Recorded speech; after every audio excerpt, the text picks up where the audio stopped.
All right, I want to ask you if you're playing it safe in recovery. And if so, I want to ask you how that's working for you. How is playing it safe working out for you? Typically, the reason that we play it safe in recovery is because we think too much.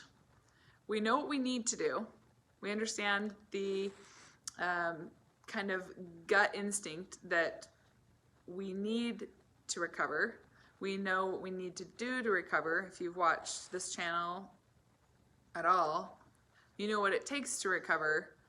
But that thinking, that overthinking, that contemplating, that trying to imagine yourself being able to do it is what's keeping you stuck. So what happens with playing it safe is you eat more than you were eating before. You eat at different times than you were eating before. You eat different foods than you're eating before, but you still have rules that are set up in order to appease your eating disorder still. So an example of that would be, let's see, you know, instead of a salad, I had a sandwich for lunch. I had a turkey sandwich for lunch, but what you really wanted was like a meatball sandwich. And usually you wait until 2 to eat lunch, but you had it at 1:30, which is progress, right? But before leading up to that, you skipped your morning snack. So that's why you're allowed to have that 1:30 lunch instead of 2. So it's like there's a constant, you're challenging things, but it's always on Ed's terms, right? Hopefully you're following me. So I found myself overthinking a lot and usually chickening out of eating most foods that scared me at the beginning, because if I gave the eating disorder any time to try to convince me that I shouldn't eat it, it was a lost cause. It's like, I've said this before, negotiating with a terrorist. You will lose every single time you try to negotiate with your eating disorder. So I had to start implementing this rule. And if you've heard of Mel Robbins, she does a lot of TED Talks. I remember coming across one of her videos on YouTube, and she talks about the 5-second rule. And what that is when you have a feeling that you should do something, in this situation, a thought about eating a certain food, right? Or an urge to go and move when you know you should not and sit down and rest. So when you have that thought, I really should do something, like eat that brownie. And then you think, no, but I shouldn't, because then I can't eat that, you know, tonight if I want it, and then I have to be careful with dinner, and I had a snack just like an hour ago, and so it's not time. And then you start going, you know, this whirlwind of thoughts from your eating disorder. Brownie's not happening, right? But if I use this rule, the 5-second rule, and I thought I want a brownie, and I said 5, 4, 3, 2, 1, I'm eating it, something clicked. Like I didn't have time to think about all those thoughts, because within those 5 seconds I had to be, I'm eating this. 5, 4, 3, 2, 1. Now, obviously, this example doesn't work always. If you're driving and you want a brownie and there's not a brownie, you can't.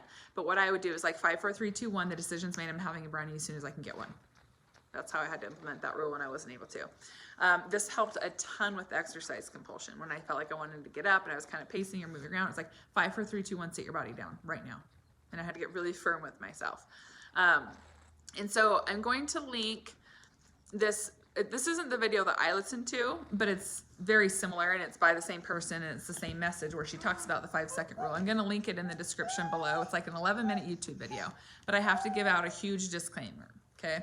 So I'm sure you're all familiar with, like, anytime you're reading about habit change or changing the brain, unfortunately, it seems like the example they use every single time is like trying to get back to the gym or losing that extra weight, or they're always, I hate that they have to allude to those examples.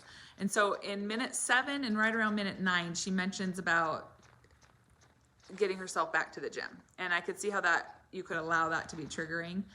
But if you're in active recovery and you have any awareness, you know that for you, you translate that to mean, I sit myself down. I sit myself down when I want to move. I sit myself down when I want to move. I don't give in to that urge. Okay, so you flip that backwards. So if you feel like that's going to be too triggering for you, please don't listen to it. But I feel like if you listen to her message and her reasoning behind the 5-second rule, I can attribute a lot of credit to Mel Robbins and helping me do the scary things. When people ask, how was I so bold, or how was I so brave? Honestly, this 5-second rule was it. because it wasn't really me. It was just like I made this rule that I had to say 5, 4, 3, 2, 1 and then do it. And I just did it. And all the thinking went out the window. And yes, you could say that's impulsive, but I feel like that's what you need to do in recovery. You should be impulsive. You should be eating mindlessly. You should be doing those things in recovery. Because if you're overthinking it or even thinking at all, more than 5 seconds, you don't have a chance.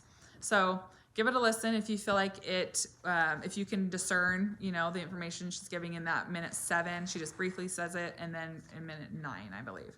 Otherwise, the information, the content she puts out there regarding changing your behaviors and acting is brilliant. Seriously helped me so much. So I'll link it in the description below, and I hope you're all having a fabulous Monday, or I guess if you're in Australia, Tuesday. All right, have a good day.